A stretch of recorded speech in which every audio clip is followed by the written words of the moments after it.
guru semua, apa kabarnya? Semoga kita semua sehat selalu. Salam bahagia. Berjumpa lagi dengan saya, Desmin Lawodi, calon guru penggerak dari SDN Kuruncalai, Kecamatan Pamuna Tenggara, Kabupaten Poso. Pada kesempatan kali ini, saya akan memaparkan koneksi antar materi, kesimpulan dan refleksi dari filosofi Ki Hajar Dewantara, modul 1.1. Bagian pertama yaitu koneksi antar materi. Pendidikan merupakan sebagai tempat persemaian benih-benih kebudayaan dalam masyarakat. Ki Hajar Dewantara memiliki keyakinan bahwa untuk menciptakan manusia Indonesia yang beradab, maka pendidikan menjadi salah satu kunci utama. Pendidikan dapat menjadi ruang berlatih dan bertumbuhnya nilai-nilai kemanusiaan yang dapat diwariskan. Nah, Bapak Ibu, pada kesempatan kali ini saya akan merefleksi diri saya dengan 3 pertanyaan. Yang pertama, apa yang saya percayai tentang murid dan pembelajaran di kelas sebelum saya mempelajari modul 1.1? Yang kedua, apa yang berubah dari pemikiran atau perilaku saya setelah mempelajari modul ini? Yang ketiga, apa yang dapat segera saya terapkan lebih baik agar kelas saya mencerminkan pemikiran Ki Hajar Dewantara? Saya percaya tentang murid dan pembelajaran di kelas sebelum saya mempelajari modul 1.1. Yang pertama, bahwa peran guru sangat dominan. Terkadang saya merasa lelah, bosan karena menjelaskan materi secara berulang-ulang, namun siswa tidak mengerti. Dan juga saya sering mengeluh karena ada sebagian anak yang tidak mengumpulkan tugas, sulit diatur, dan lambat berpikir. Walaupun soal-soal atau tugas yang saya berikan itu sangat mudah. Nah, ini menandakan bahwa dalam proses pembelajaran itu guru yang paling dominan, bukan peserta didik. Yang kedua, peserta didik kurang termotivasi. Di sini saya sering merasakan suasana kelas yang diam. Ketika saya memberikan sebuah pertanyaan, tidak ada siswa yang menjawab atau ada pun yang menjawab, tetapi jawaban yang diberikan tidak sesuai dengan harapan.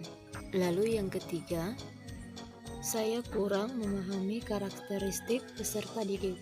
Terkadang saya ingin anak-anak itu mendengar semua penjelasan yang saya sampaikan.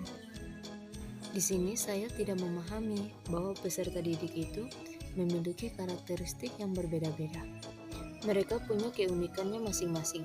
Ada anak yang suka belajar dengan audio, ada juga yang visual, atau mungkin cara belajarnya kinestetik.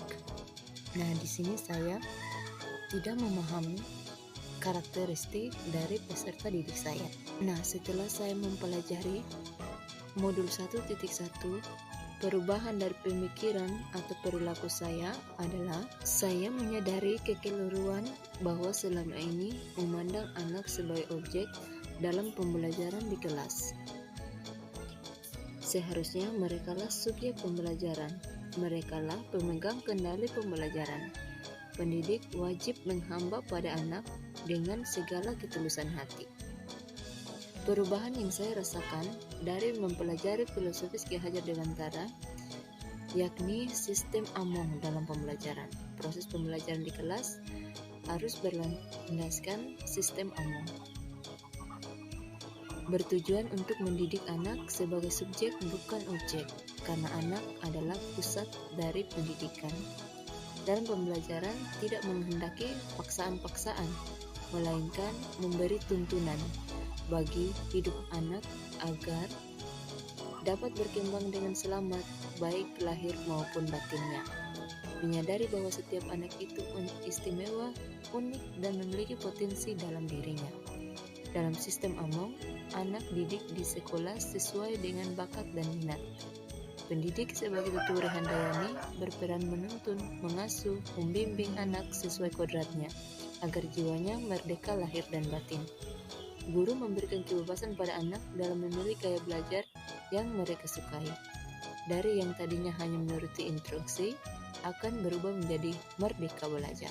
Lalu, penerapan yang segera saya akan lakukan di kelas agar mencerminkan pemikiran Ki Hajar Dewantara merancang pembelajaran yang interaktif dan menyenangkan bagi peserta didik. Contohnya, kita selalu memberikan feedback atau umpan balik kepada peserta didik dari setiap materi yang sudah kita ajarkan dan memberikan pujian kepada setiap peserta didik yang sudah melakukan aktivitas pembelajaran dengan baik. Lalu yang kedua, menerapkan pembelajaran berbasis kearifan lokal dan budaya. Hal ini sangat penting sekali bagi peserta didik kita pada saat ini. Apalagi dengan kemajuan ilmu pengetahuan dan teknologi, banyak sekali anak-anak yang sudah akan hilang nilai-nilai budayanya. Nah, di sini kita bisa memberikan penerapan materi kearifan lokal dan budaya. Yang ketiga, meningkatkan karakter anak dengan pembiasaan. Contohnya seperti membiasakan berdoa sebelum memulai pembelajaran, saling memuji di antara teman, selalu memberikan kata-kata positif untuk teman sebangku atau sekelas, kata terima kasih untuk bantuan atau pujian dari teman, kata maaf jika melakukan kesalahan, baik sengaja maupun tidak sengaja. Hal-hal tersebut yang harus dibudayakan dalam pembelajaran di sekolah atau di kelas. Dan juga setiap budaya lokal harus ditransformasikan dalam setiap pendidikan karakter anak. Dan yang terakhir, mendorong dan memotivasi siswa. Contohnya, menghargai setiap karakteristik belajar anak serta memberikan apresiasi atau reward kepada mereka agar lebih termotivasi dalam belajar. Mengimplementasikan merdeka belajar yang menghasilkan profil pelajar Pancasila. Sudah seharusnya kita melakukan perubahan-perubahan hebat di kelas untuk memberikan tuntunan terbaik kepada peserta didik. Peserta didik diberi kebebasan untuk bereksplorasi, berinovasi, dan mengembangkan potensi sesuai dengan kodratnya masing-masing. Tugas kita memberikan tuntunan, arahan, bimbingan agar kemerdekaan mereka tidak terpengaruh oleh hal-hal negatif yang akan datang. Belajar bisa dilakukan dimanapun sesuai konteksnya. Semua tempat adalah sekolah, semua rumah adalah sekolah. Untuk itu, guru harus terus mengembangkan kompetensinya agar bisa beradaptasi dengan perubahan. Guru harus terus belajar untuk membelajarkan siswa. Kita harus memahami peserta didik sebagai individu yang unik, khas sesuai kodratnya.